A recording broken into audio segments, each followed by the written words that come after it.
Okay, great. Okay. So some of you know that we had announced earlier that we'll try it out by starting with the Madhya Lila, specifically the teachings of Lord Chaitanya to Rupa Goswami and Sanatan Goswami.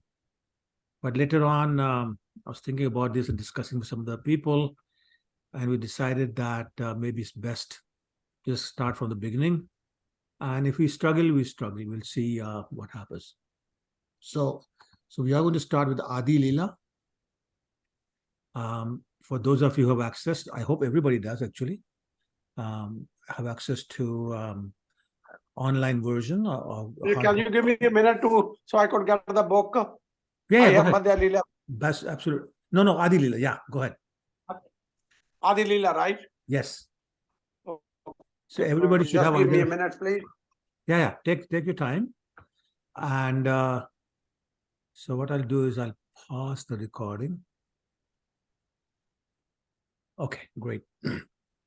So once again, we are starting with Adi Lila, chapter 1. And I'm sure all of you know already that Chaitanya Charitamrita is actually in 3 sections. It's like you have 12 cantos, 12 sections of Srimad Bhagavatam.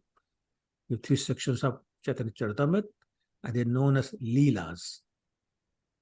We start with Adi Lila. Adi means beginning, and therefore it, as the name implies, it discusses the pastimes of Lord Chaitanya from his childhood to sannyas. There are 17 chapters in Adi Lila. Then after sannyas, as you know, Lord Chaitanya, upon request of his mother Sachimata, moved to Jagannath Puri, but he spent first 6 years traveling in India, mostly South India, but North India as well. And that has 25 chapters. So 6 years of Lord Chaitanya's travel have been described in 25 chapters of Madhya Lila. And then when he came back from his travels, he spent 18 years in Jagannath Puri. And those are 20 chapters described in Antya Lila. As we discussed last week, Krishnadas Kaviraj got most of his information through his Shiksha Guru Raghunath Das Goswami, who got the information from the Karcha, the diary of Swarup Damodar, who was a very intimate associate of Lord Chaitanya. And basically, Lord Chaitanya, Ramanand Roy, and Swarup Damodar spent almost all of their time together discussing Lord Krishna. So Swarup Damodar had made a daily diary of whatever happened that day. And so he was a witness to everything that happened. And he put it in his diary, which means all these descriptions are very authentic. So now, today, as I said, we are doing Adi Lila, and there are 17 chapters. In the first 12 chapters, Krishnadas Kaviraj establishes Lord Chaitanya is the incarnation of God or Krishna for the age of Kali. And he gives a lot of Vedic references, Vedic evidences. And he also proves that Lord Chaitanya as Krishna, Lord Krishna as Lord Chaitanya has descended to the material world to liberally grant the fallen souls of this age of Kali, which is known as the degraded age. So he's descended as Lord Chaitanya to freely give pure love of God to everyone, regardless of their qualification. And he does so by propagating Sankirtan movement. And he organized massive public chanting of the Mahamantra, Hare Krishna, Hare Krishna, Hare Krishna, Krishna, Krishna, Krishna, Hare Hare Ram, Ram Ram. Then in Madhya Lila, as I said, it's the longest or largest of the 3 volumes, 3 sections, I should say, or 3 divisions with 25 chapters. That narrates in a lot of detail the the travels of Lord Chaitanya, as I mentioned before. And he was traveling as a sannyasi, but he was also playing the role of a teacher, a philosopher, and a mystic, because some things that he did were nothing short of mystical. And it was during that time of travel of 6 years, was that Lord Chaitanya transmitted his teachings to his two principal disciples, which are Rupa Goswami and Sanatana Goswami. And of course, there's one other student he had, which was a very interesting student, and that was Sarvabhaum Bhattacharya. And during his travels, he converted many people, including some very renowned philosophers and theologians of that time. And that included Shankarites, Prakashananda Saraswati being one of the more famous ones. It included Buddhists, Muslims, and he converted many thousands of these people into Krishna devotees. The Antilila, which, as I mentioned, describes the last 18 years of Lord Chaitanya's life. He spent in semi-seclusion in the Gambhira temple. And it was during these final years, 18 years, the Lord Chaitanya drifted very deep, deeper and deeper into spiritual ecstasy. And he manifested his Vipralambha Bhav, the mood of separation. Okay, so just the background of the book. And of course, we'll cover it all in a lot of great detail. But one thing I do want to point out is that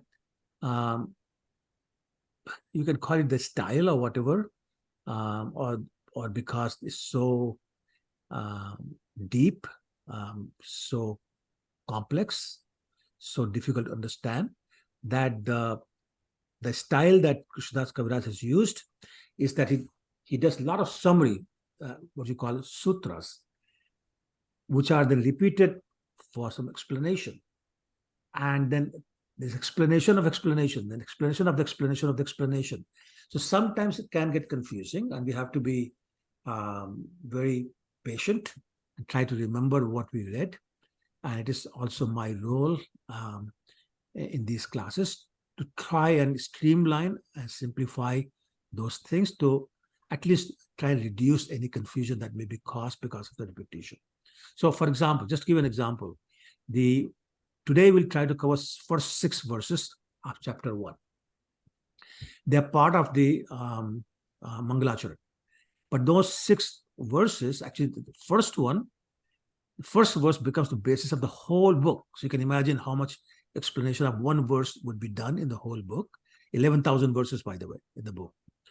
And then even in chapter 1, the first 6 verses are explained in more detail. And then second verses now explain chapter 2, third explain chapter 3, fourth in chapter 4. So my point is that even these verses, not only they explain in more detail in chapter 1 itself, but the whole chapters are dedicated to explaining those verses. So again, the point I'm trying to make is there'll be lots of explanation. Sometimes can get confusing. So I'll try and streamline those explanations. But I also ask you to make notes, and please take the time to review those notes after the class or before the next class. And I'll also be asking you to do some reading. So this is going to get, pretty serious work. And I hope that you're all willing to do that, because that's the way to really understand Chaitanya Charitamrita. Otherwise, you won't get what you should be able to get from the books. Okay. Another point I want to make before I get started is that there are 4 main books that Srila Prabhupada has recommended for us. One, of course, is Nectar of Devotion, Bhagavad Gita, Srimad Bhagavatam, and Chaitanya Charitamrita. So those are the 4 books, and we're doing Chaitanya Charitamrita starting tonight. Prabhupada also mentioned many times that Bhagavad Gita is like studying in high school, Srimad Bhagavatam is undergraduate, and Chaitanya Charitamrita is doing PhD. So you're all PhD scholars, whether you knew it or not. It also means that you have to look at things very analytically, in great detail, and try to understand really what's being said by Krishnadas Kaviraji. If you don't understand something, please stop me and ask as many questions as you like. As I said last week, I'm going to try and relish every verse and not be in a hurry to finish the book. If we don't finish the book, we don't finish the book, but at least whatever we study properly. Now, some of you may be thinking, well, I haven't read Srimad Bhagavatam completely. So does that mean I'm not qualified? So I just want to mention to you that Srila Prabhupada actually interrupted his translation of Srimad Bhagavatam and started working on Chaitanya Charitamrita, which he completed in 1974, because he was really worried. Just like Krishnadas Kaviraj was worried about his age, Srila Prabhupada was also worried about his age, that he may leave his body anytime. And he wanted to make sure that this world had received the great message of Lord Chaitanya, even before they get all about Srimad Bhagavatam. And basically, that's what happened. He went back to translating Srimad Bhagavatam, but in November 1977, as he was translating one of the verses from Srimad Bhagavatam, he left his body in Vrindavan with all the other devotees chanting Hare Krishna Mahamantra. So as I said last week, that even if Bhagavad Gita and Srimad Bhagavatam disappear, according to Srila Bhakti Siddhanta Saraswati Maharaj, it's not a big problem as long as Chaitanya Charitamrita is there to deliver all of us. I'm going to pause for a second and see if there are any questions or comments before we actually ask you to open your book, and we get started with chapter 1, text 1. Any questions or comments? Prabhuji, I have just one question. Rajan Prabhu, go ahead. So, Prabhuji, as you told that this is basically based on the diary which was maintained by Swarup Damodar Das Goswami. So I understand that. So I wanted to know what was the time period with which during which he was associated personally with. Sorry, what was the last sentence? So what was the time period during which he was personally associated with the last 18 years of Lord Chaitanya's time here. So remember, Lord Chaitanya stayed here for 48 years. 4 years in Jagannath Puri, but out of that 6 years he spent traveling. But the last 18 years of his manifested Lila was Jagannath Puri only, and that's when Swarup Damodar was with him. So the last 18 years, so age 30 to 48. Okay, anybody else? Okay, all right, so let's get started. So once again, I hope everybody has the book, either online or hard copy. And let's get going. So chapter 1 is entitled The Spiritual Masters, the Gurus.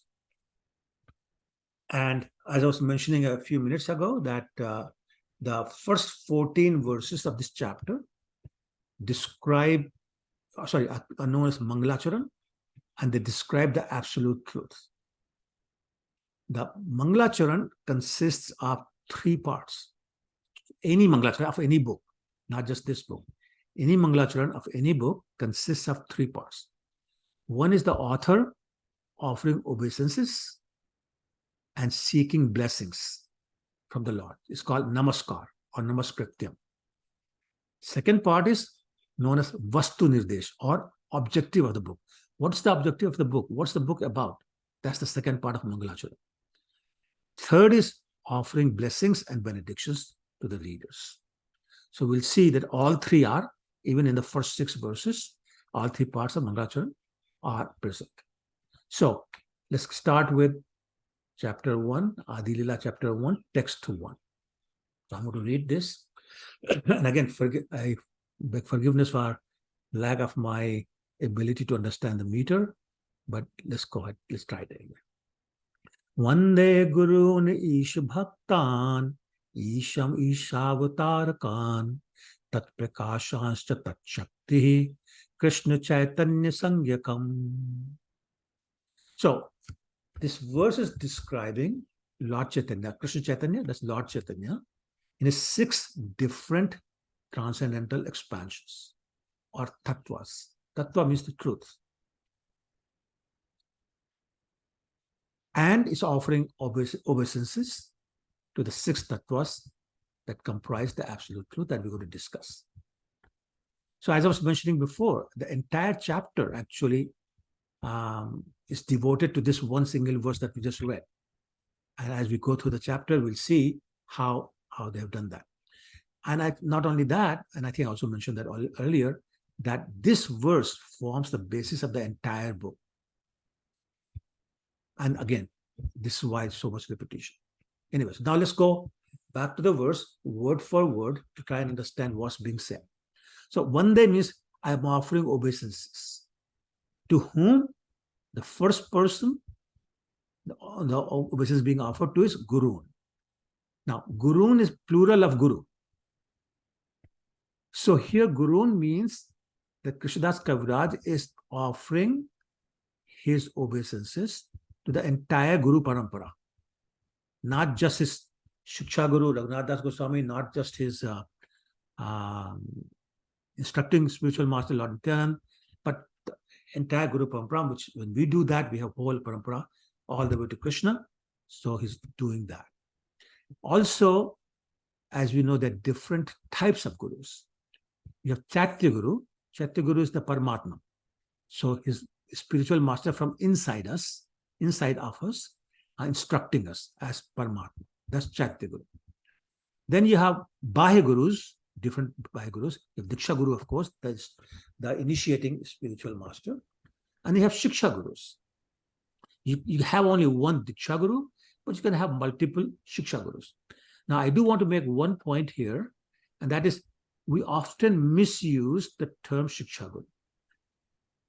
Because the word Guru is there, it automatically implies that whoever we are calling Shiksha Guru is at the same level as our Diksha Guru. So therefore, just because somebody is giving a class or somebody is giving you advice every once in a while, that does not make that person Shiksha Guru. A term that ISKCON recommends is Shiksha Monitor, not Shiksha Guru. So that's something we should keep in mind. Then you have Vartama Pradarshak or Path Pradarshak Guru, which is the person who actually brought you into Krishna consciousness. He's a Guru also, she's a Guru also. So all these types of Gurus are being addressed in this one word, Guru. Krishnadas Kaviraj Goswami later on will see in this chapter that he calls all the 6 Goswamis of Vrindavan his Shiksha Gurus. Of course, the main ones of those 6 are Raghunath Das Goswami and Rupa Goswami. As we'll see later on, their names are repeated at the end of every chapter. Anyway, next word is Ish Bhaktan, which means Prabhuji, Haji.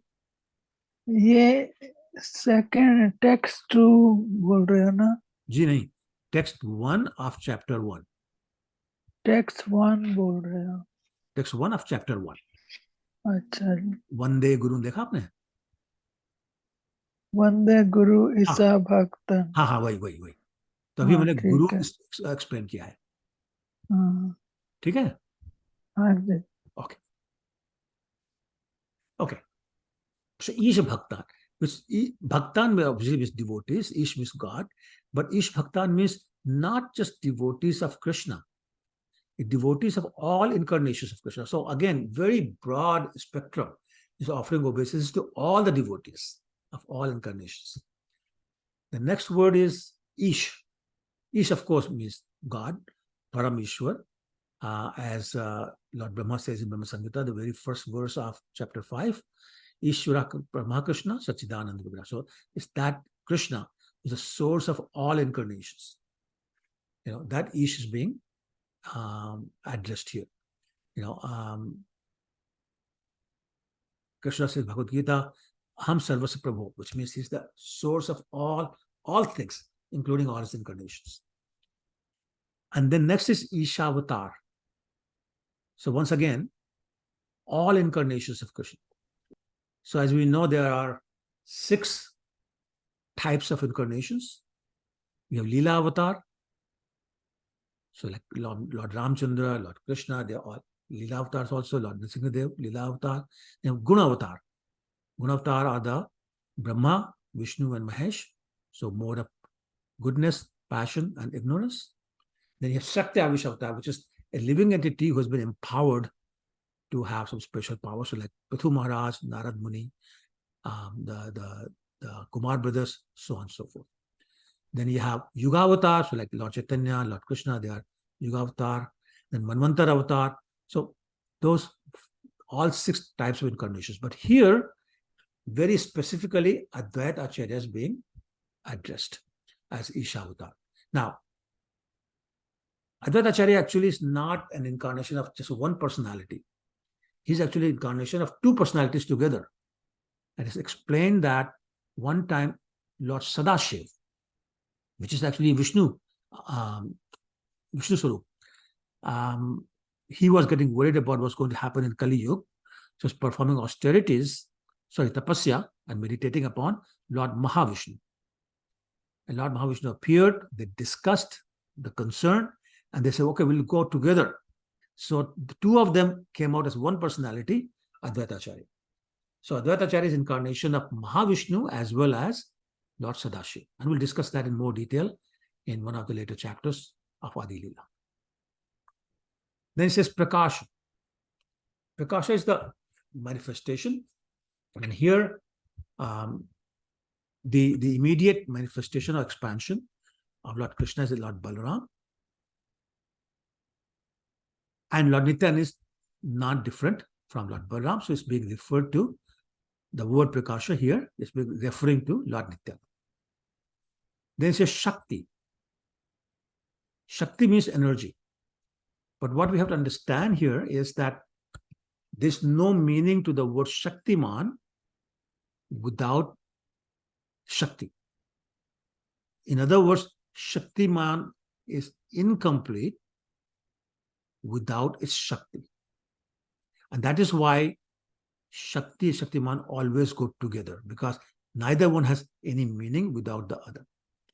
And of course, in the case of Radha and Krishna, it says, Radha Purna Shakti, Krishna Purna Shaktiman, Dui Vastu Bhed Nahi, Shastra Praman.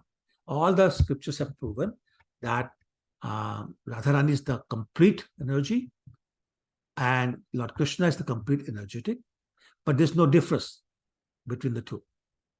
And all the scriptures are saying the same thing. And that's why when we talk about Lord Narayan, we say Lakshmi Narayan. Talk about Lord Ram, we say Sita Ram. Talk about Krishna, we say Radha Krishna. Now, Krishna can change his names depending on the pastimes. You can have Gopinath, you can have Govindji, you have Madan Mohan, but Radha name doesn't change. Radha is constant. So Radha Madan Mohan, Radha Gopinath, Radha Govindji, etc., etc., etc. The name Radha stays as same one and same name. But that's all referring to Shakti. But here it's referring to Gadadhar Pandit, who is an incarnation or expansion of Srimati Radharani. Interestingly, Srimati Radharani, but in the mood of Chandravali. We'll get into details when we talk about Gadadhar Pandit later on, but in the mood of Chandravali, because Gadadhar Pandit is very submissive, whereas Radharani, as we know, was not submissive. Another thing about Shakti is that devotees represent Shakti, and they're simultaneously same and different from the Lord. And that's where Lord Chaitanya's philosophy of Achintya Bheda Bhed, inconceivable simultaneous oneness and difference. That's all represented by Gadadhar Pandit. So, we explained the 6 tattvas, and Lord Chaitanya Mahaprabhu is saying in the last 2 words, is the embodiment of all of these 6 tattvas. He is God, he is Guru, he is a devotee, he is expansion of God, and his energy. So, and his expansion, of course, Lord Nityananda. So basically, just to repeat again, Lord Nityananda is the first manifestation of Krishna or Lord Chaitanya. Advaita Acharya is an incarnation of the Lord. Gadadhar Pandit is the energy or internal potency. As we know, there are three types of Shaktis: internal potency, external potency, and marginal potency. And Gadadhar Pandit is representing the internal potency, and Shivas, which is the devotee. So, as a devotee, he's representing the marginal potency, which is Narad Muni, expanding as Shiva. So, the point is that all these devotees, the point is that Lord Chaitanya, just like Lord Krishna, is the avatari or source of all incarnations. All the incarnations are in him, and all the personalities or the tattvas we're talking about here, all the 6 tattvas, also are in him, and they comprise the absolute truth, which is Lord Chaitanya. Another point I want to make is that, and I think I made that already, so I just want to make sure that devotees mentioned here are devotees of all incarnations, even though they were participating in the pastimes of Lord Chaitanya. So, for example, Murari Gupta was a devotee of Lord Ram. Shivas Thakur actually was a devotee of Nrsimhadev, but they were all devotees of Lord Chaitanya, helping him, Lord Chaitanya in his pastimes. But they were all there as different tattvas comprising the personality we call Shri Krishna Chaitanya, Lord Chaitanya. Okay? Now, when we talk about Krishna or Lord Chaitanya, and we discussed that in our classes in the Nectar of Devotion, that when you think about Krishna or Lord Chaitanya, we should not think of them as being alone. But they should be considered as eternally existing with all their manifestations. In other words, Krishna or Lord Chaitanya is not separate from all these tattvas. All of them taken together is Lord Chaitanya, or God, or Krishna, whatever word you want to use. And in this verse, we are offering obeisances to all of these 6 tattvas. And all of them have gathered together in Navadvip Dham, to assist Lord Chaitanya in his pastimes. Lord Chaitanya is the Param Tattva Swayam. He is the Param Tattva, the Tattva of all Tattvas, basically. And he is the one who's distributing and relishing at the same time the love of Godhead or love of Krishna. And it is his mood in which he's doing that is described in this great book, Chaitanya Charitamrita. And as I've said before, we're hoping, we are praying to be able to relish at least one small drop of this vast ocean of devotion over the next probably few years. So that's the description or explanation of verse 1. I'm going to open it for any questions or comments or corrections. Please feel free to ask your questions.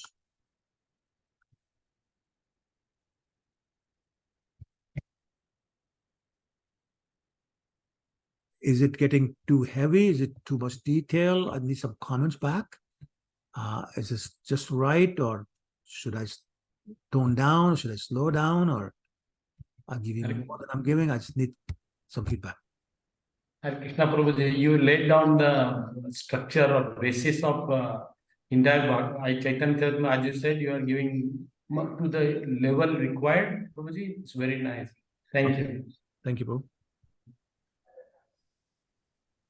Prabhu, I have a question. Okay. When you were talking about the different types of gurus, Mhm. and you said you cannot think of the Shiksha Guru is just as your Diksha Guru, but you have to be careful about who you consider Shiksha Guru. Is that right? And What know the was- difference? What I was saying was that a Shiksha Guru needs to be at the same level as your Guru. So, for example, a disciple of your Diksha Guru cannot be your Shiksha Guru. He can be Shiksha monitor. Okay. Okay. Okay. Prabhuji, I have one question if I can ask. Haji, boliye. Prabhuji, Lord Chaitanya Mahaprabhu is an incarnation of Radha and Krishna combined, right? And then you are explaining Gadadhar Pandit is also incarnation of Radharani. Mhm. Yes. So, what's the question? So my question is Radharani like appeared in Chaitanya Mahaprabhu's body and again in Gadadhar Pandit? She appeared like a same time in two bodies. So Radharani expanded as all the gopis, 3 billion gopis. Okay. Right? She expands into all the Lakshmis, millions and millions of them. She also expands, those Lakshmis expand to the 16,108 wives of Krishna. So there's no limit. Okay. Okay. Two is nothing. Okay. Okay, Prabhuji. That answered my question. Sure. Okay. Also, Narendra Prabhu asked a question on the chat. So, Prabhuji, we changed our mind. And instead of starting with Madhya Lila, we're starting with Adi Lila, right from the beginning of the book. And we'll carry on sequentially as far as we can go. Okay. Thank you, Prabhuji. Okay. Anybody else? Hare Krishna, Prabhuji. Okay, if you're I'm not, Nanda Kumar, Prabhuji. Hare Krishna, Prabhuji. Hare Krishna, Prabhuji, kaise hain? Yeah, I'm good. So I have this question regarding Shakti and Shaktiman. Like, can you explain that again? Yeah, sure. So, energy and energetic. So, think of as a sun and the sunshine or the sun rays. Sun is the energetic, that's where all the energy is coming from. The sun rays are the energy of the sun. And you cannot distinguish between them. The sunshine cannot exist, or sun rays cannot exist without the sun. And sun has no meaning or no existence without the sun rays. So they go together eternally, right? So same, that's the concept we're talking about. So Radharani is the Shakti, potency, Ladini potency to be specific of Krishna, and Krishna is the energetic, the Shaktiman. And the two go together, they cannot exist without each other. There's no meaning to their existence without each other. Does that answer your question? Yeah. And like continue on that. Like we said, even though this is the truth, Radha will stay common, like even though like Krishna will be like differently called, right? Like that I'm like confused. Okay. Right? Sorry so about even that. like we are I mean, so I felt those two are conflicting. Okay, so let me explain. What I was saying was that Radha remains the same. Krishna's name changes according to the pastime he is performing. So it's not that it's different Krishna. It's still same. Gopinath is same as Govinda, is same as Madan Mohan, is same as Murli Manohar. They're all the same. But the pastime is different. That's it. So Okay. Radha is the same, but pastime changes, therefore the name changes. But we don't change the name of Radha. Okay. But still it is like we can call, like, I mean, like, okay, my confusion is without Shaktiman, there is no Shakti. Correct. But the other way is still not like convincing. What? Like meaning Shakti is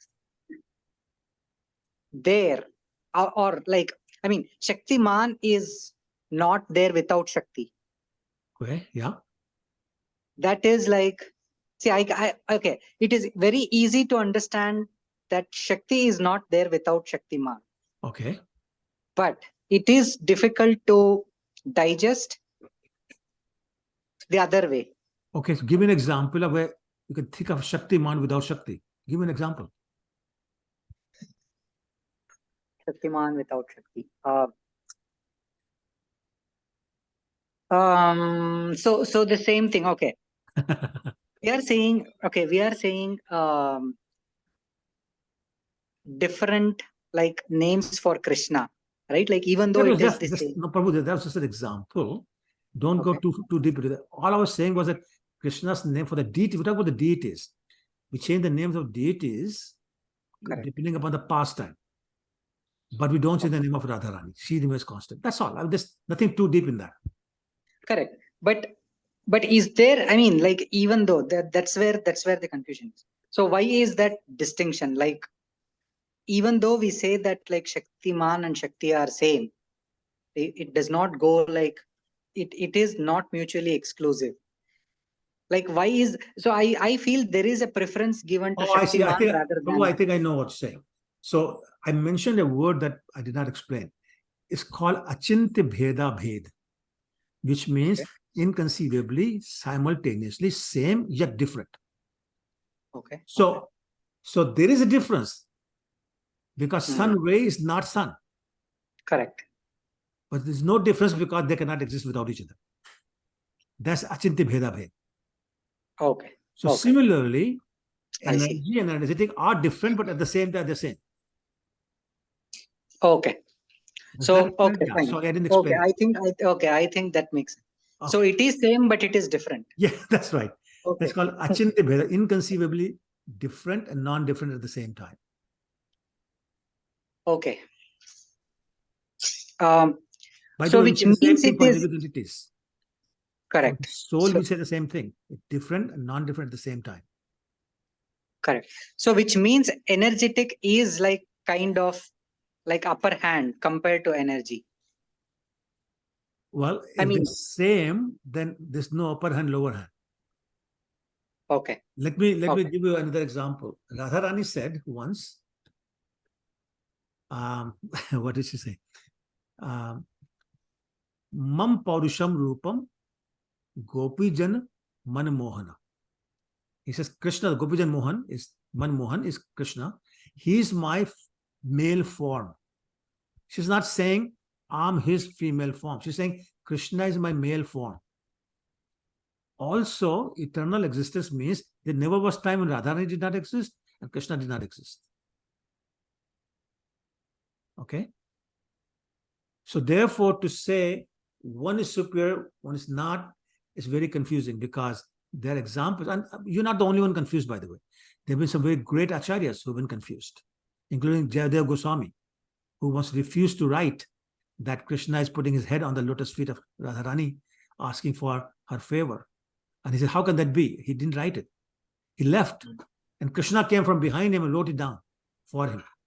That's a true story about Gita Govind. Okay, so I appreciate it's confusing, but hey, that's how it is. Okay. Okay. Okay. I hope I Got helped it. a little bit. Yes. So the conclusion is it is same, but it is different. Yes, that's exactly right. Fact, yeah. That's Okay. the name, technical word for that is Achintya Bheda Bhed. Bhed Abhed. The Okay. difference, no difference. Achintya, inconceivable, like hard to understand. Okay. Okay. It's just, Okay. I was saying, just like we say for the soul is different, yet not different from Krishna at the same time. Same philosophy. Because we are potency also. Okay. Thank you, Prabhu. Sure. All right. Should we go to number 2 now? Yes, Prabhuji. Okay, let's go. So if you can open your book or online version, and let's read number 2. Vande Shri Krishna Chaitanya Nityananda Sahodito Gauroday Pushpavanto Chitro Shando Tamonudo. And the translation is, I offer my respectful obeisances unto Shri Krishna Chaitanya and Lord Nityananda, who are like the sun and moon.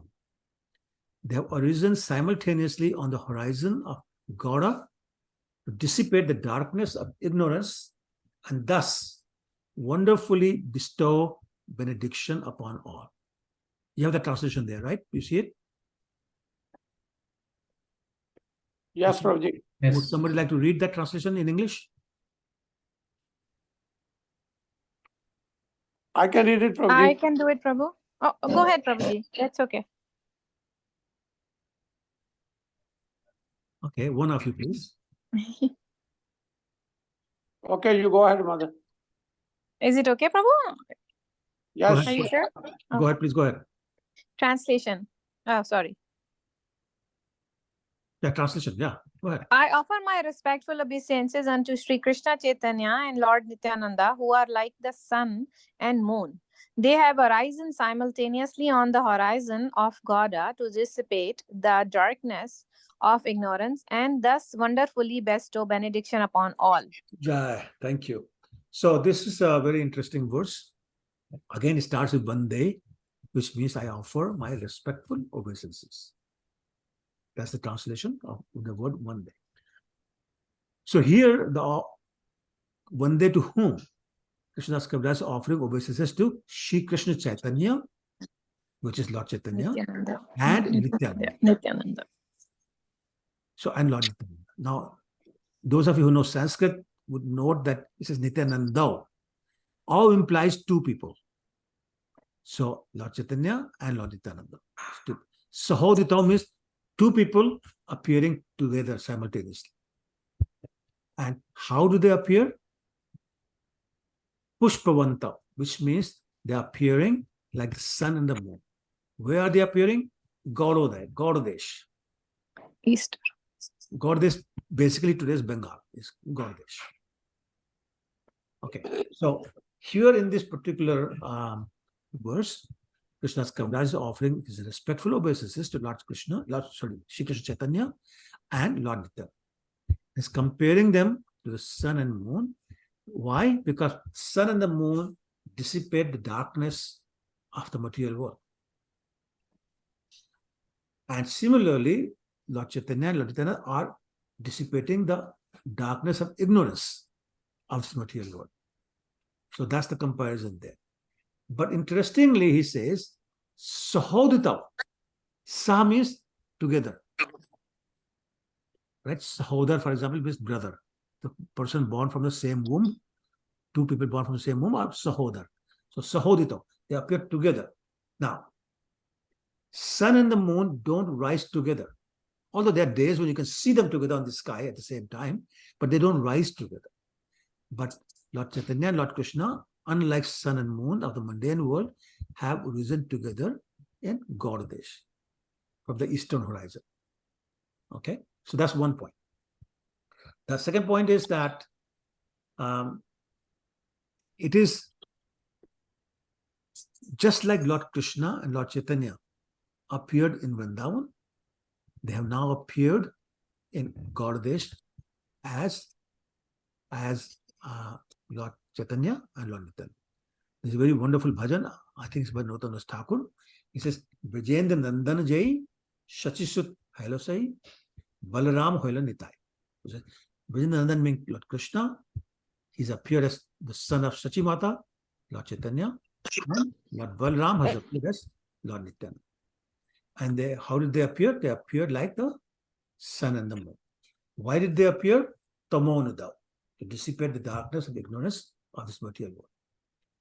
So just like the sun and the moon dissipate the darkness of the material world, they remove the darkness of the ignorance of the people of the material world by giving them the tattva or the real truth.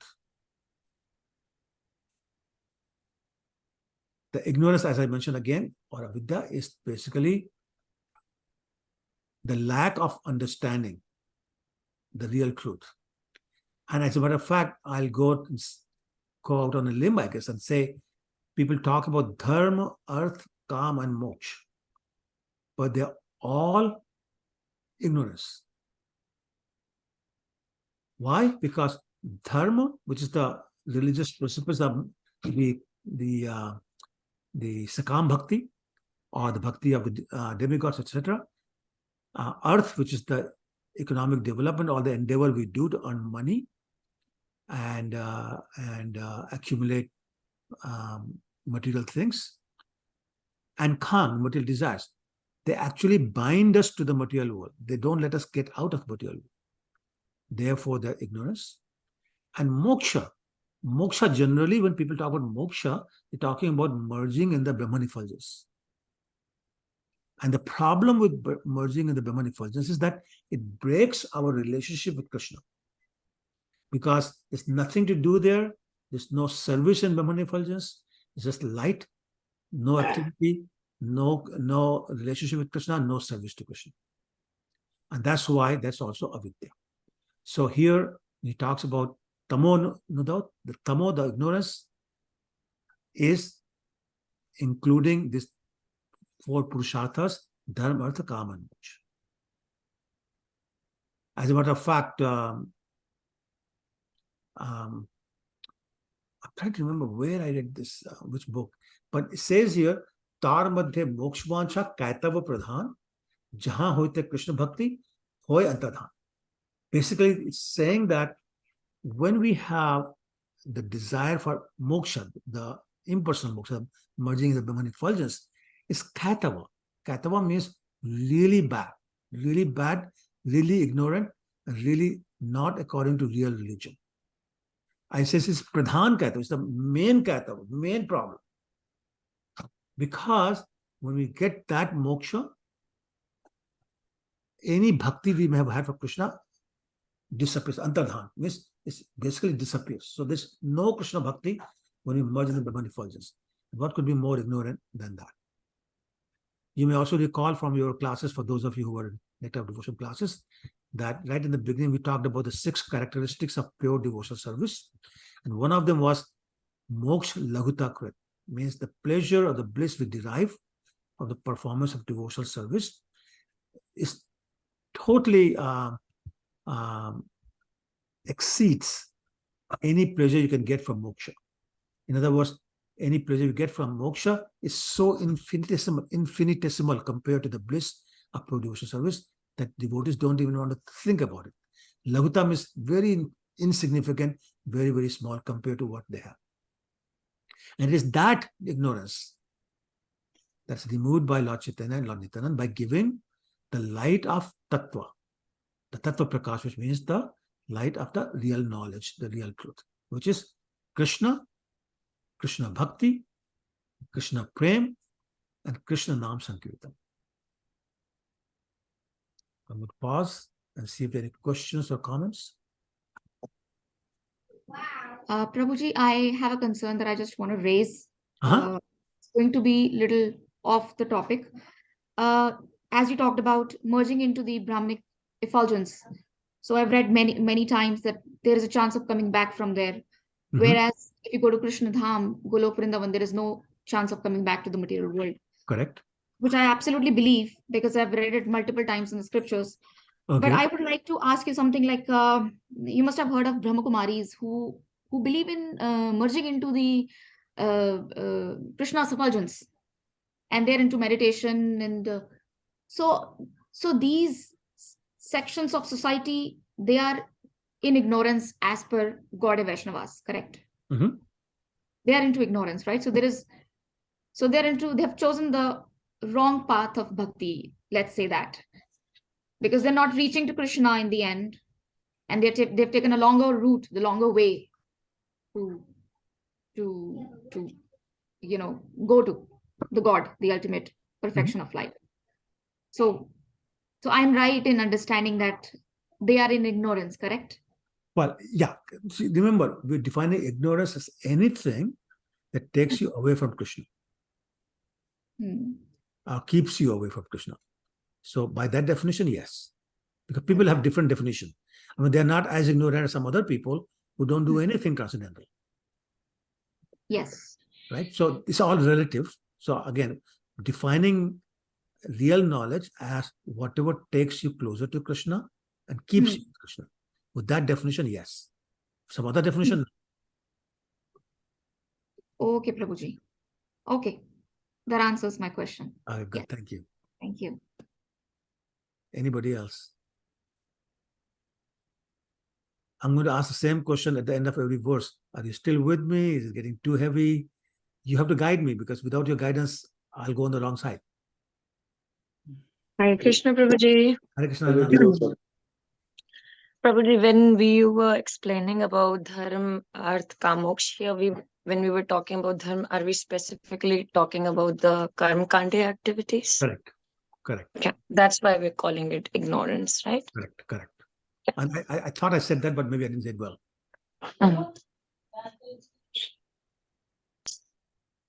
Anybody else?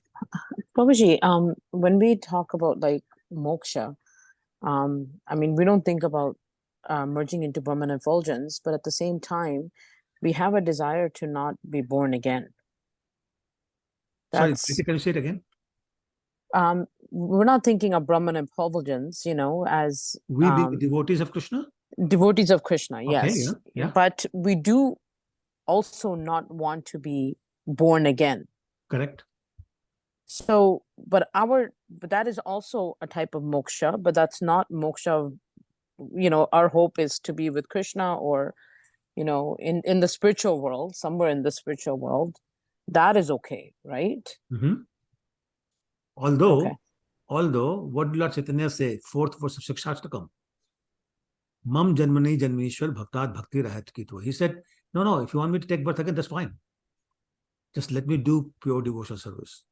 So even the desire to say, take me back, is not the purest form. Yes. But now we're getting really high. Yes. Okay. But just so you Yeah. know that even that is Yes. not the best. I think Narendra Prabhu had something in chat box. Let me see what he said. Can someone who merges become a bhakta?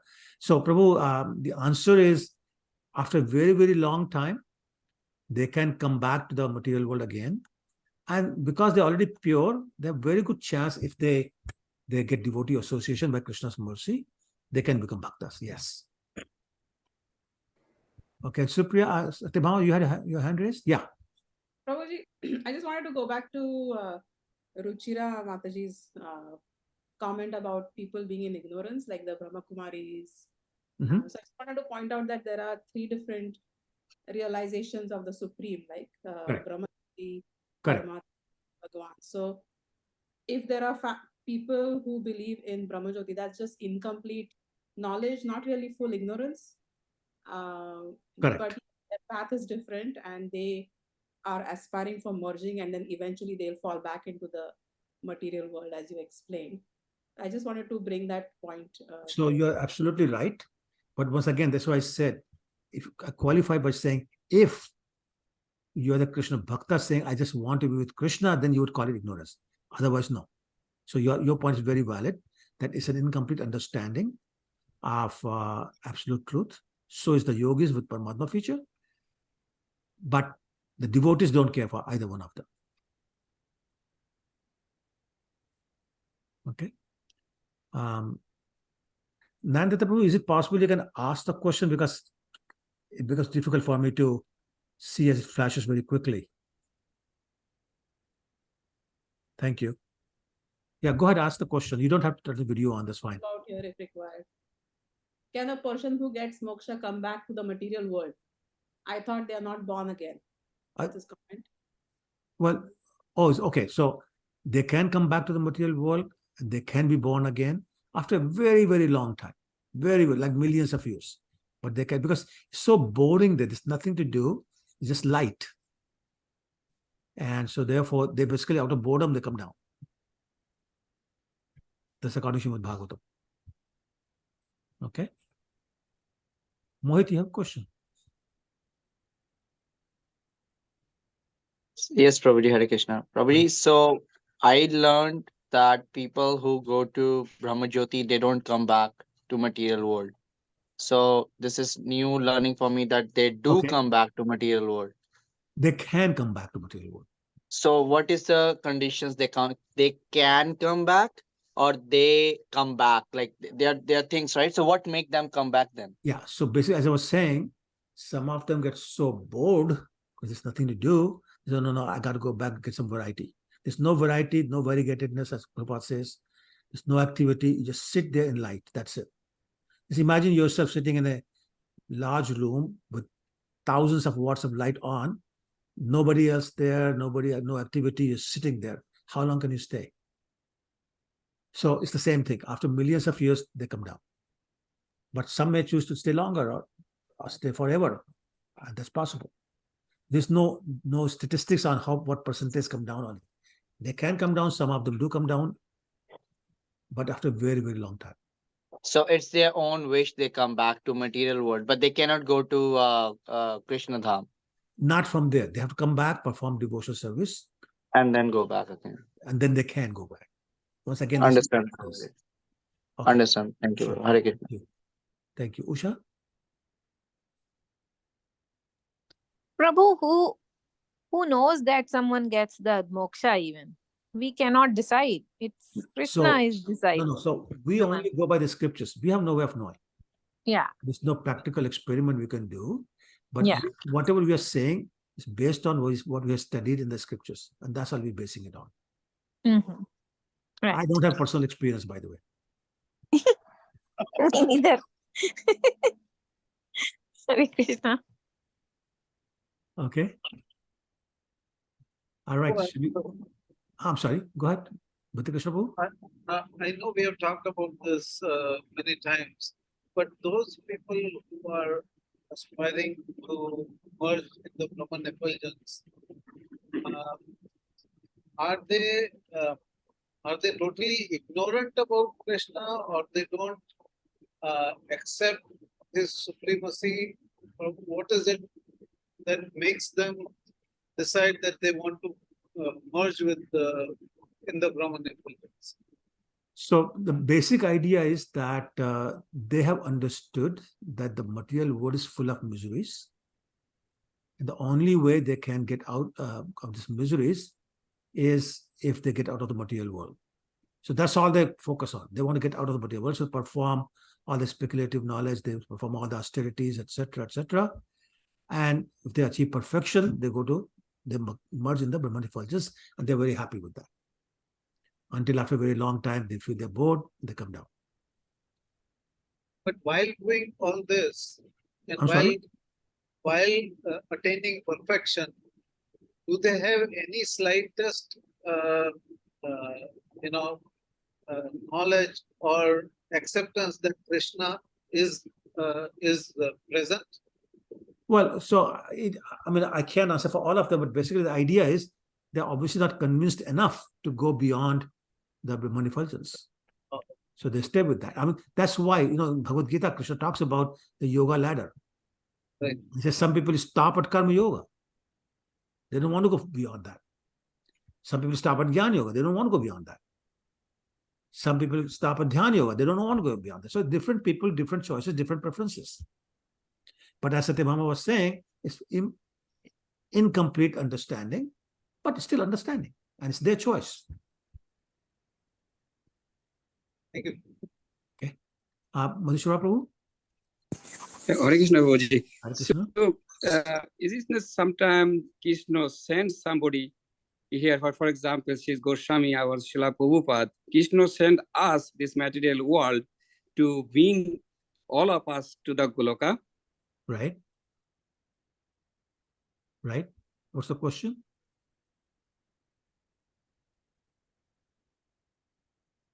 Oh, I think Prabhu, you froze.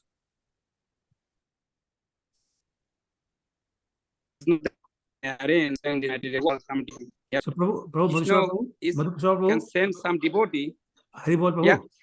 You froze for the last 30 seconds, so you have to repeat what you said. Okay.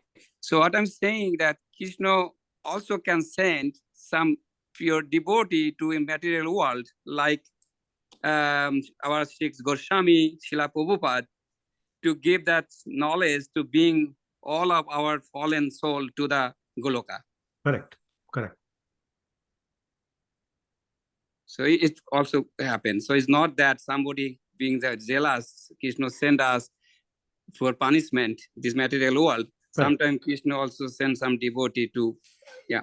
Correct. Thank you. Okay. Nandakumar Prabhu? Hare Krishna, Prabhuji. Hare Krishna Prabhu. So is Brahman effulgence and Brahma, are they same? No. Brahma is Lord Brahma. Okay.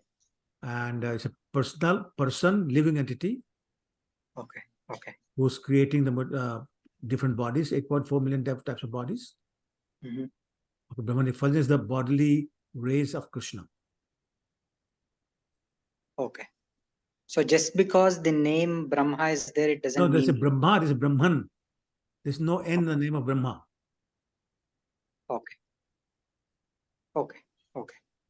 Okay, Prabhuji. Thank you. Sure, you're welcome. Okay, let's move to number 3. Oh, sorry, Nandakumar Prabhu, you have another question? No, I did not like... you didn't lower your hand. Okay, all right. Yeah. Okay, no problem. I did not. So let's move on to verse number 3. Okay, let's see. Okay. Yad advaitam brahmopnashadi tad api asya tanyabha ya atmantar yami purusha iti so shamsa vibhavaha shad aishwarya purno ya ihi bhagavan sa swayam ayam na chaitanyat krishna jagati partatvam param iha. What the Upanishads describe as the impersonal Brahman is but the effulgence of his body, which is what we were talking about before. And the Lord known as the Super Soul is but his localized plenary portion. Lord Chaitanya is the Supreme Personality of Godhead, Krishna himself, full with 6 opulences. He is the absolute truth, and no other truth is greater than or equal to him.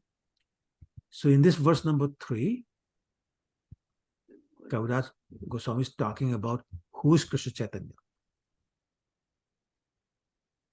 And here he's making 3 points.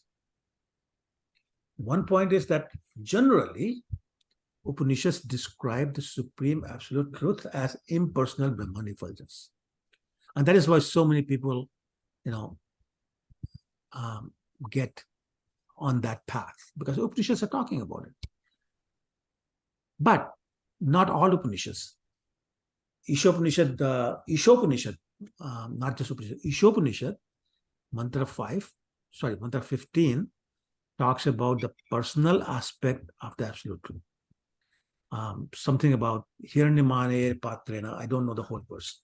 But basically, it means that, oh my Lord, your real face is covered by your effulgence, your dazzling effulgence. Please remove that. Please remove that effulgence or the covering so your pure devotees can see you. In other words, there's a form. So, generally speaking, Upanishads talk about the impersonal form, but Ishopanishad talks about personal form of Krishna also. Anyway, so going back on this question we already discussed many times already, what is Brahman effulgence? So as Satyabhama Mataji was talking about earlier, actually there's a verse in Srimad Bhagavatam, first canto, chapter 2, text 11. It says, Vadanti tat tattva vidas, tattvam yat jnanam advayam, brahmeti paramatmeti bhagwan iti shakyate. And saying basically that there are 3 features of the absolute truth: is Brahman effulgence, Paramatma, and Bhagwan Swayam. So, this is a repeat of the discussion we just have had, so I'm going to very quickly finish this. Basically, impersonalists or the Mayavadis who believe that impersonal Brahman effulgence is the absolute truth, they're not wrong, as pointed out earlier. They're not wrong in their understanding, but their understanding is incomplete because they don't understand that the Brahman effulgence is just the effulgence of the body of Lord Krishna, the bodily rays of Lord Krishna. Therefore, it's a partial representation of the absolute truth and represents incomplete understanding of the absolute truth. Next, this verse mentions the word Paramatma, or Super Soul, which is the second feature of the absolute truth. And therefore, it is also partial representation of the absolute, higher than Brahman effulgence, but not complete. It's still partial. Paramatma is present within the heart of every living entity and within every atom of the universe. As you may recall from Brahma Samhita, chapter 5, text 35, this andastra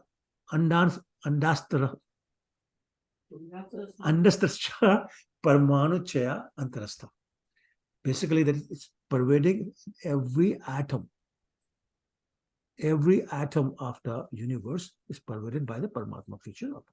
The 2 types of Paramatmas, the local version of Paramatma, which is in Narayan form, 400 Narayan form, almost 8 inches in length.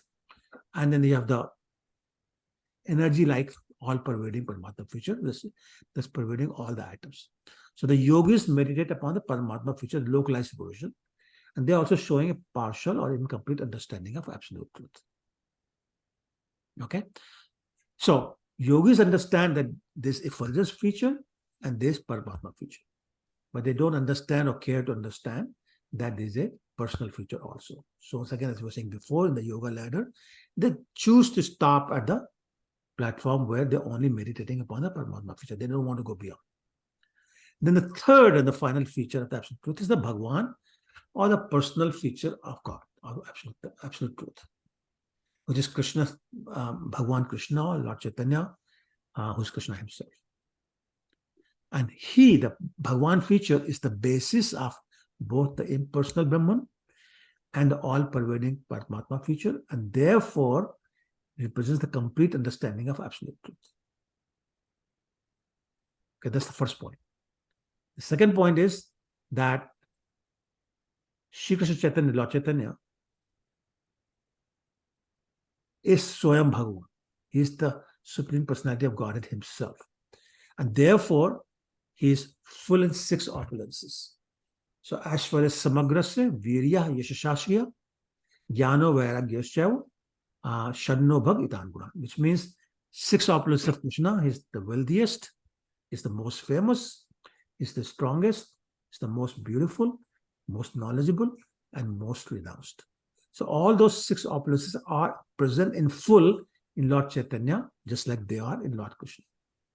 Also, as Shvetashtra Upanishad says, Natasya samo avyadhikasya darshate, means there's nothing equal to or greater than Krishna or Lord Chaitanya.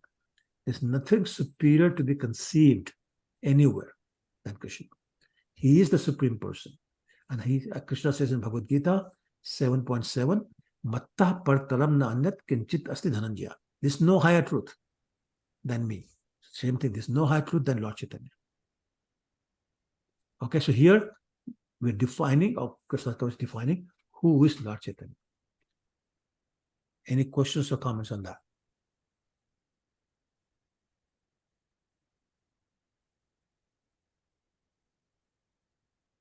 Just would like to add something to it. I read in the beginning of Lord Chaitanya Charitamrita, the preface and the introduction, that Lord Chaitanya is even more magnanimous than any other avatar, even more magnanimous than Krishna himself, because he's freely bestowing the pure love of Krishna, which Krishna is not doing. He's just showing us the pastimes of his. Yes, and we'll discuss that in the next verse. Yeah. Thank you. Yeah, which proves that he is Krishna himself because he possesses all the 6 opulences. Correct. That's correct. Thank you, Prabhuji. Thank you. Anybody else? Prabhuji, what? Can I? No, go ahead. Go ahead. It's okay. Go ahead. No, please go ahead. My questions. We're all from Lucknow here. Prabhuji, I wanted to know what comes of the people who believe or go up to the Paramatma feature, but still have not gone up they to also the merge Paramatma the Brahman feature. effulgence. They also merge. Oh, really? Correct. The yogis, that's their destination. So didn't Dhruv Maharaj concentrate on the Paramatma feature? Dhruv But then Maharaj, he got no. Lord came to himself, to him. He had even a murti of upon Narada's instruction. He made a murti of Vishnu. Okay. That. Yeah. Okay. Thank you. Sure. Okay, Raghav. Would you would you say that most Buddhists are let's say in that sense focusing on quote unquote self-realization, so towards the effulgence? Is that question 1? Like Buddhism in general, then would that be a path to that type of moksha, towards merging with? Correct. Okay, that is correct. But then by that logic, because that is also coming from self-realization, the person that is doing that is also probably very disciplined, because also that's a very difficult thing to achieve. So it's just a matter of luck that he's not introduced to the personal feature of Krishna or God. So that means that it's just bad luck, because he's also almost equally devout, if not more devout. Who, Buddha? Oh, not I'm saying a person who is a devout follower of Buddhism, for example, or any of these the philosophy that gets you merged into Brahmajyoti, is probably as devout. Correct. In his own way. Correct. So it's just bad luck. or like what is that? Well, so I mean, it is extremely rare and extremely fortunate for one to become a devotee of Krishna. So again, it's all relative. Depending upon your goal, this where we had discussed this thing before also, whether Brahmakumaris are in ignorance or not. It's all very relative. Depends upon what your own goal is. So there are hierarchies. The worst is those human beings who remain at the animal level, which is eating, mating, defending and sleeping. That's all they do all their life at the animal level. Then those who start to follow the Varnashram Dharma, they come on the human level. Among humans, you have now people who get into Karma Yoga, Jnana Yoga, Buddhism, etc. included, and then Bhakti Yoga. So they're all the hierarchies. So yeah, it is a matter of very extremely good fortune for one to become a Krishna devotee. And it's not for everybody, and not everybody gets that mercy, because you cannot become a devotee unless you get the mercy of Krishna and Krishna's devotees. So yeah, it is a matter of luck. But again, we don't talk in those words because that can be very controversial and some people are going to get upset and all that. So we don't talk like that, but we know that we are extremely fortunate to have come into association of Krishna devotees, ISKCON, Srila Prabhupada, etc., etc. Yes, we are very, very fortunate. Thank you. Prabhu, I was just, because Prabhu said Buddhism, that's why I just want to just add that Buddhists actually don't even focus on Brahmajyoti. They are Shunyavadis, and Prabhupada talks about them. Right. So they actually don't even go to Brahmajyoti. They are in a location between the material and the spiritual world, which is called Viraja River. So they don't even approach the Brahmajyoti. Okay, so that's something new. I did not know that. Thank you. Yeah. I thought Nirvana meant merging in the Brahman effulgence. So No, thank you. they are in that Viraja River. Okay, great. Thank you. See, I can learn something too. Anybody else? Okay, let's go to number 4 then, before we run out of time.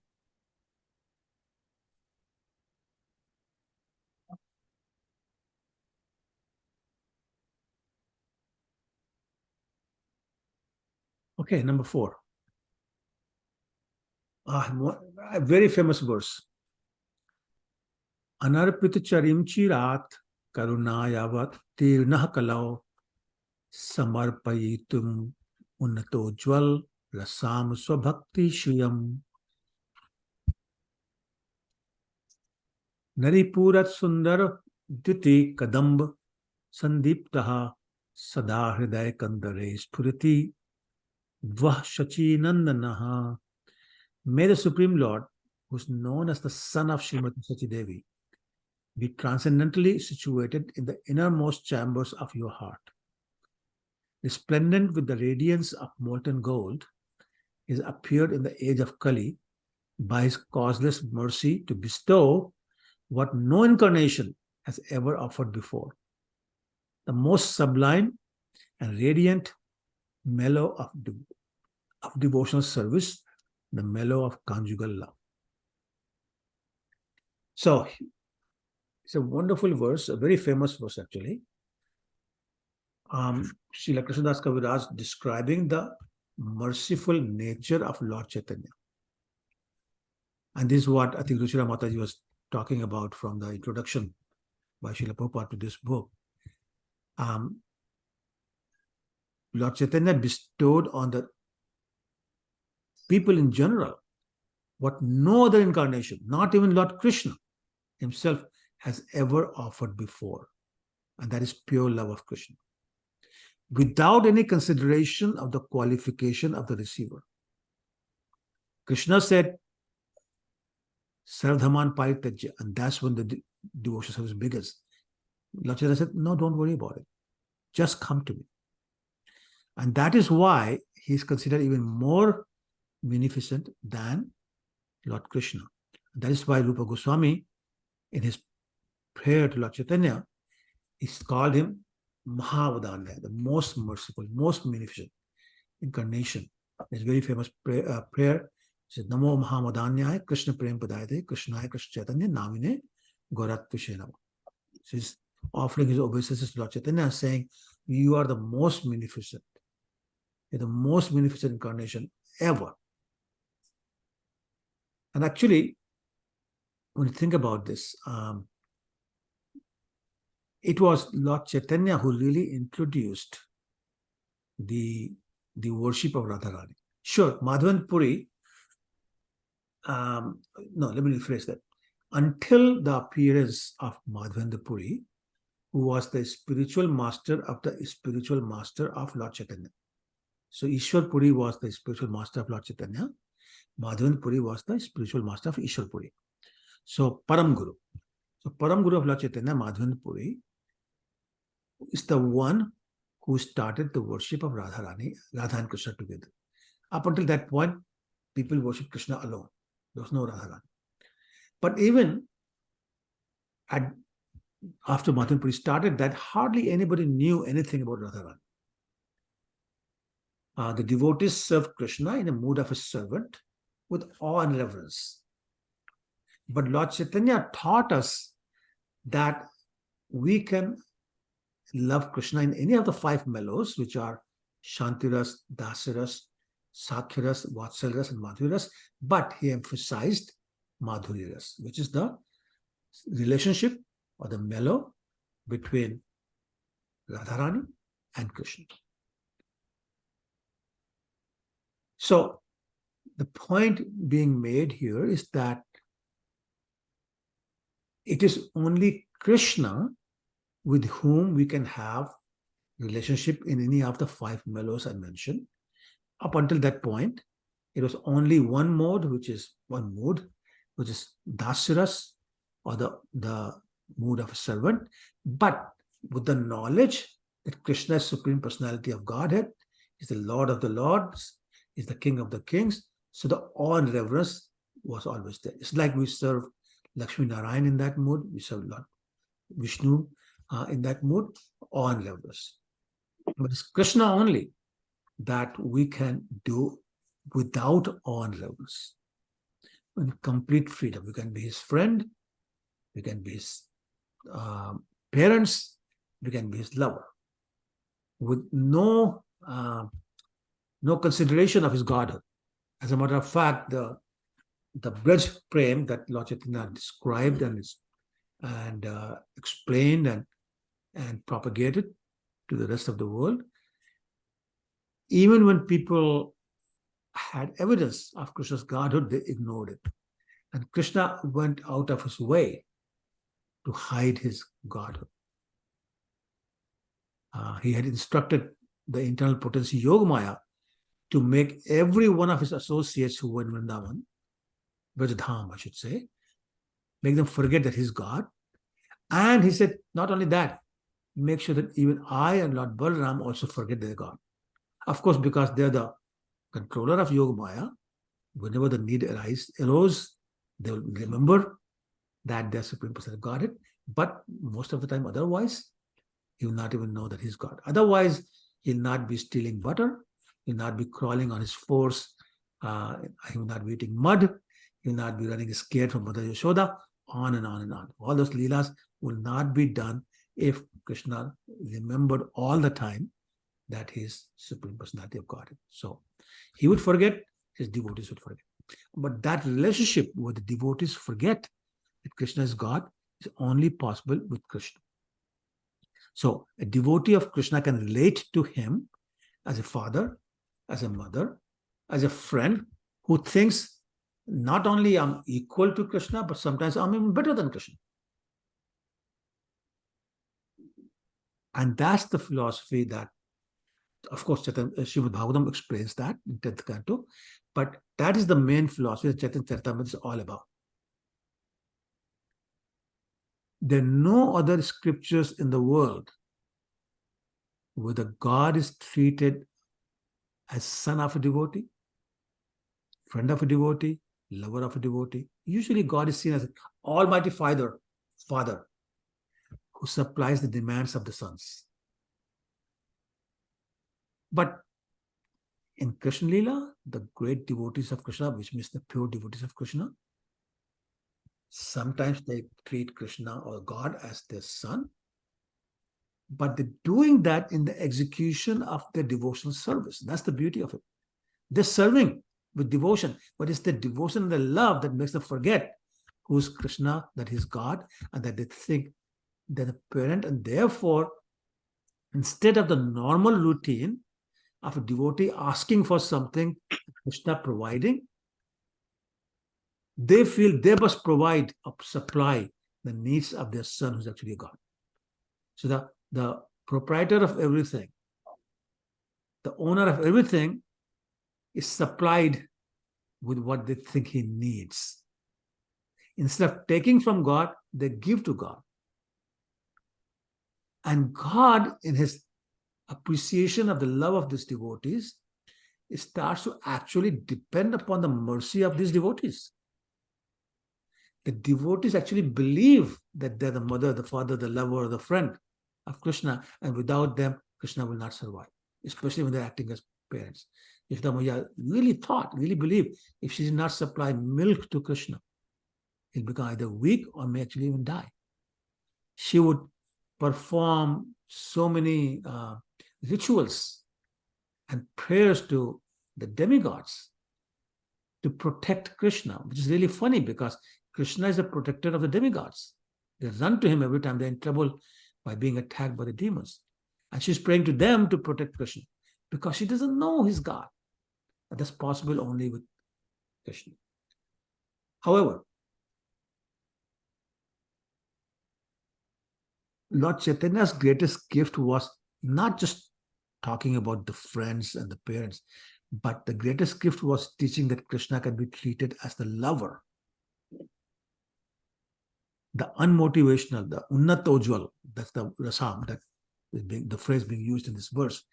Unnatojwal is the pure, loving mellow in the conjugal mood.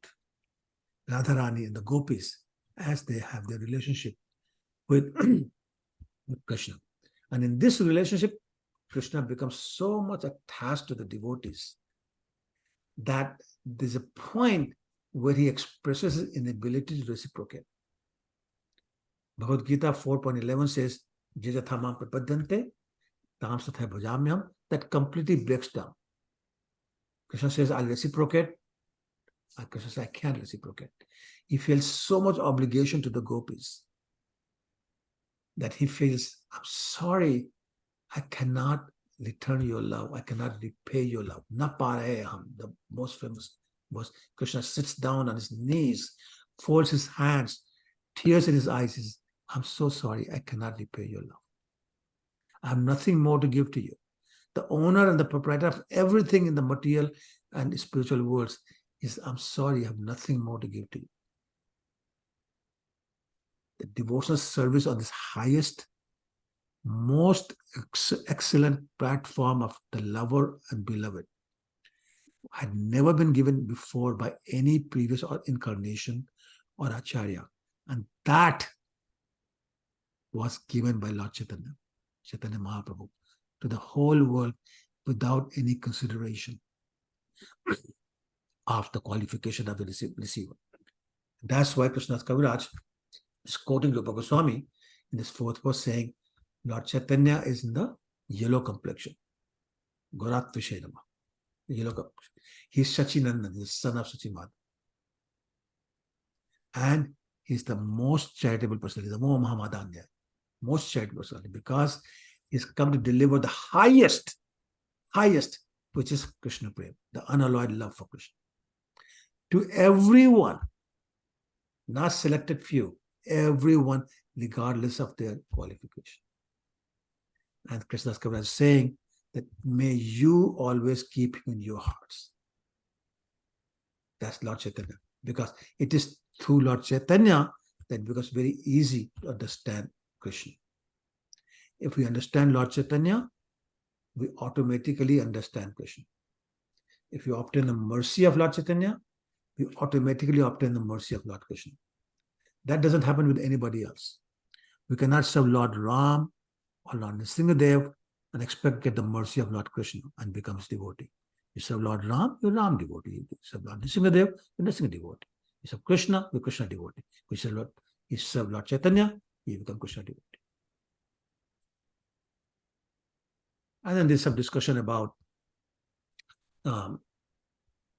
comparing the Brij Prem, the love in Brij Dham, to the love in the material world. Because basically, the love in the material world is a perverted reflection of the real love of Braja or love of Krishna. Because we are in material consciousness, we're trying to love what is really not lovable because it's temporary, because we're not the owner. And sometimes we get so desperate because there's nobody to love, we start loving a cat or a dog or some other animal. The real love, which is love of Krishna, is continuous, is unending, is unselfish. Whereas the material love is exactly the opposite. You love today, don't love tomorrow. She loves me not. She loves me not. That keeps on going. And it's all about me. What are you going to give me? If I like that, I love you. When you stop giving me that, I don't love you anymore. So therefore, the message is, if we want real transcendental love, we have to transfer our love to the supreme lovable object, which is Krishna. And that is the basic principle of Krishna consciousness. Otherwise, this is material consciousness, is lust, it's not love. So basically, that is the external reason for Lord Chaitanya's appearance, giving the pure love of Krishna to everybody. It also gives the benediction, which is Sada Hridaya Kandale Spunatu, which means, may this Lord Chaitanya reside in your heart. That's the benediction from Krishnadas Kaviraj to us, the readers. So I'm going to pause here. See any questions on this verse. And it's 9:34, so we won't do all 6. We'll stop here, but I'll take any questions or comments we have. Usha, you have your hand raised. Yes, Prabhu. Yeah. So Krishna came first, then Mahaprabhu. Well, we'll talk about that. Okay. So because the Yashoda Ma's Lila, Krishna Lila with Yashoda Ma is famous, more, well known by everyone. And in the Chaitanya Charitamrita, the mother Sachi is there. Okay. So in the Chaitanya Charitamrita, it's mostly is the depictions of the conjugal love, isn't it? Or all kind? Because before that, Krishna already showed the love of as a apparent love. Okay, so there's a verse in Bhagavatam, Canto 10, chapter 13, text 8, if I'm not mistaken, where Garg Muni is doing the name ceremony of Krishna and Balaram. And he says, let me see if I can remember this. Asan Varnatreo hi asya something anuyugam tanu shuklo rakto tathapito Krishnatam idam gati. Says, this boy appears in every millennium. And he has already had 3 colors of skin, white, red, and yellow. And now this time, he's taken a black color. Now, he's saying he's already taken a yellow color. Because he already been Lord Chaitanya. And what that means is that it's all cyclical. Krishna doesn't just come once. He comes once in every day of Brahma. And Brahma has many days. So that's one point. Second point is Lord Chaitanya, Radharani, Lord Krishna. They're all eternal. There never was time when they did not exist. So now you tell me who came first? According to this is Chaitanya Mahaprabhu. No, we are looking at only one time cycle. You're looking only at one day of Krishna, or Brahma. I mean. Yeah, in this day of Brahma, Krishna came before Chaitanya. But what? Chaitanya has come up in the previous day also, the day before also, the day before also. There never was time when Lord Chaitanya did not exist. So therefore to say one came after doesn't make sense. Same thing with Radharani. We say because as material people, conditioned souls, we cannot appreciate when we don't talk about time equals zero. We talk about beginning and end, but this beginning less. So there never was time Radharani did not exist. There never was time Krishna did not exist. There never was time when Lord Chaitanya did not exist. So who came first? I don't know. I know that this day of Brahma, Chaitanya came after Lord Brahma, Lord Krishna. Yes. But before that, I don't know. They're eternal. So to think sequentially is not right. Okay, Usha? Yes, Prabhu. Sorry if I got you all mixed up here. Yeah, because Actually, it says 500 years ago, Chaitanya Mahaprabhu But just that's came this 5 years. time. But understand that Yeah, this is this time. Other than that, Krishna as a Krishna appears 5,000 years ago. Okay, but When again, this time. I got it now. But they have appeared billions, trillions of times before. Okay. Probably even like another place in this Yuga cycle, Lord Ram appeared before Krishna, right? Like Correct. even in another Yuga cycle, Krishna appears before Ram. Correct. So we don't know. We don't. Eternity is just a long time. It keeps changing. Yeah. What do you mean changing? According to scriptures, the Lord Rama came, then Krishna, then Again, we talk about this time. Yes, but one day of the Brahma, yeah. Right? Also, Bhagavatam says that this time when Krishna appears, the yugas overlap. So typically, Dwapar comes before Treta. But this time, Treta came before Dwapar. So take that one. And that's from Srimad Bhagavatam. So I'm not making it up. So the Chaitanya Charitamrita is actually telling about all the relationship, how to develop different kind of, or only the conjugal? Lord Chaitanya emphasized conjugal relationship. Conjugal, exactly. That's what I was thinking, that only conjugal. Because before that, Krishna already established the maternal relationship, because Yashodama is, like, again, it's the same, I'm asking the same thing, that when Krishna came first, so Krishna Lila with Yashodamaya, he's already established the paternal love. Okay. So with my minute knowledge, I was like, this is showing the conjugal love. Krishna, like Mahaprabhu showed, he wanted to feel how Radharani feels for him. So he wanted to feel that, and he came in that. So we'll discuss that in great detail few weeks from now. Yeah. Thank you, Prabhu. Thank you so much. You're welcome. Nana, you had a question? Hare Krishna, Prabhuji. Hare Krishna. You're trying to say that 500 years ago se pehle people were not aware of conjugal love? So I'm sorry, say again. We are saying that the definition of conjugal love, or the presentation, that mood is given by Chaitanya Mahaprabhu. And Chaitanya Mahaprabhu in this Manvantar came 500 years ago. So before 500 years ago, there was no idea of conjugal love? No. Conjugal love is always there, always there. And Krishna, his pastimes in Braja, in Vrindavan, were all about conjugal love. Sorry, not all about, but a lot of it was about conjugal love. Now, his relationship with Radharani, the gopis, that's all conjugal love. Conjugal, yeah. Right? So that was, that's why he came. But Lord Chaitanya explained the glory of that nobody understood before. Lord Chaitanya is the one who explained that and emphasized that, and that's the ultimate goal. That's the ultimate way to love Krishna, the love of the gopis. So Lord Chaitanya explained it. He didn't bring it. Lord Chaitanya was sannyasi. He wouldn't even think about it.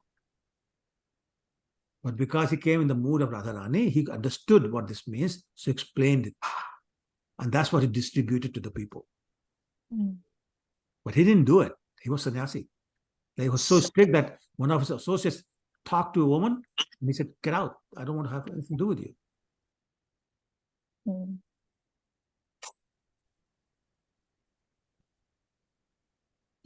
So, Prabhuji, if I'm not getting it wrong, it was stated before, but Out of sheer mercy, Chaitanya Mahaprabhu re-established the relationship and re-explained people what conjugal love is because he came in that mood.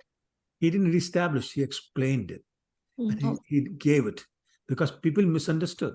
You know, even today, there are people say it's a girlfriend-boyfriend relationship. It's not.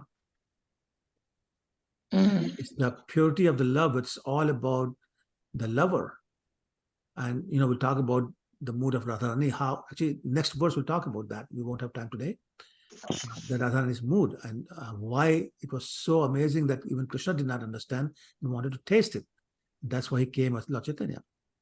He comes after 8.6 billion years as Krishna, and then only 4,500 years later, he comes back as Lord Chaitanya because he says, I won't understand this. Oh, Gotcha. so Prabhuji, so Lord Chaitanya comes in every Manvantar? Sorry, who's speaking? Oh, sorry. Mohit, go ahead. What's the question again?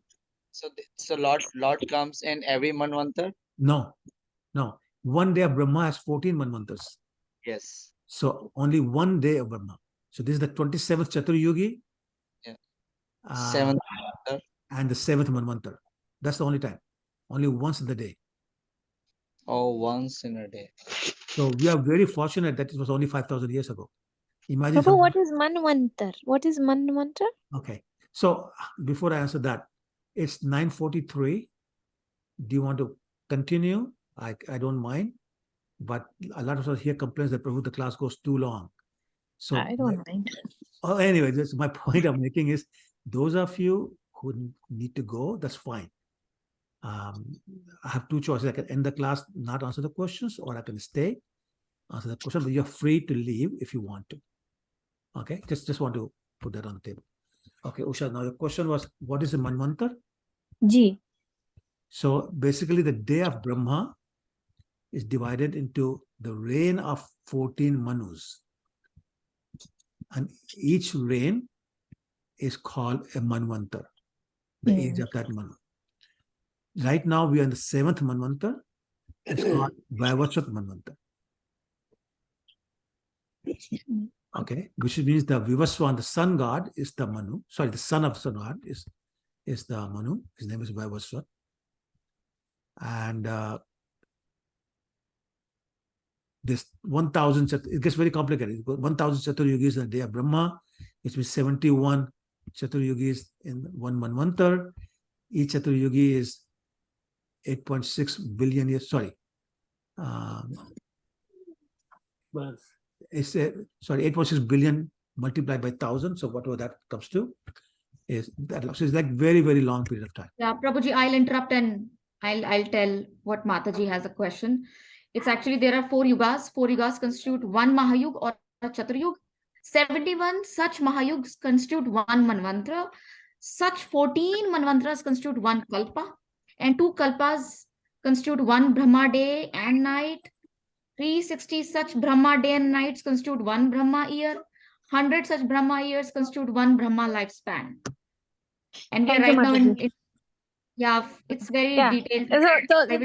I got it. It's too much in detail, but the only meaning I wanted to know, it's the age of the Brahma, duration, it says, Manvantra. Yeah. So 71 times Chaturyugi, which is 8.6 billion years, so multiply and get it. I got it, Prabhu. Okay. Thank you so much. Welcome. Anybody else? Life of. So, okay. So once again, what is the right amount of, sorry, Gautam, I'm sorry. Gautam, go ahead. Yes, Prabhu. Regarding, like you said about Sri Advaitacharya, he's the combination avatar of Mahavishnu and Sadashiv. So the name Advaitacharya means generally it's one, right? Is that the reason that's the name of the? So again, we'll discuss in great detail later on. But yes, it means it's not different from God. Okay, Prabhu. Advaita means not different.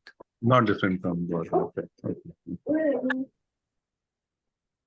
Thank you, Prabhu. Thank you. Sure, you're welcome. Okay, all right. So again, any comments in terms of the The degree of detail, do you want less detail next time? No, Prabhuji, same details. Okay, everybody okay Same with way. Good. Because Yes, Prabhu. okay, all right. Okay, and thank you very much. Vansha kalpatarubhyash Thank you, Prabhuji. kripasindubhyeva patitanam Pavanebhyo Vaishnavebhyo namo namo. Jai Shri Prabhupada, Shri Krishna Kaviraj. Jai. Thank you all. Hare Thank Krishna. you, Prabhuji.